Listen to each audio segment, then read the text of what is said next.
જ્યારે ઘરમાં એક છોકરીનો જન્મ થાય છે ત્યારે મતલબ હાલ એવું છે કે દીકરી આવે તો બધા બહુ ખુશ થઈ જાય છે, ખુશીનો માહોલ હોય છે.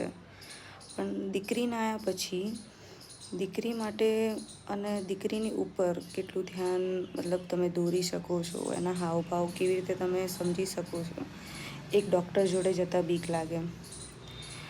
ટ્યુશનમાં ટીચર જો સર હોય તો બી બીક લાગે.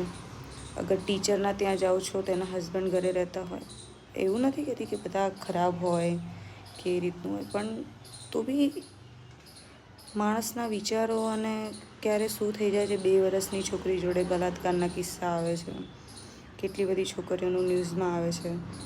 તો હવે બીક લાગે છે કે કોઈને એવું કહેવાનું કે યાર તમારા ઘરમાં દીકરી એ બહુ જ સારી વાત છે.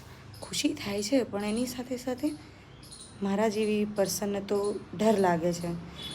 મને એવું છે કે હું એને મતલબ મારી છોકરી હોય તો હું એને ટ્યુશન કેવી રીતે મોકલી શકું. કોઈ એને સાયકલ બી શીખવાડતું હોય તો મને એમ થાય કે એને ખરાબ રીતે ટચ કરી લેશે તો આમ કરી લેશે.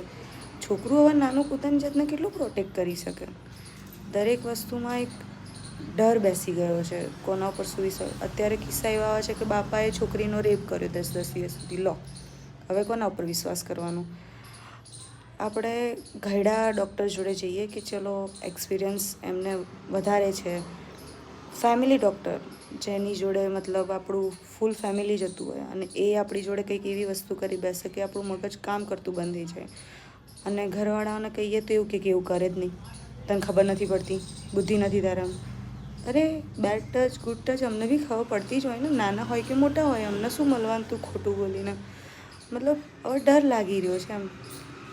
આ બધું ચાલી રહ્યું છે જે બધું એ બધું જોઈને વિચારીને ડર લાગે છે, બીજું કંઈ નહીં.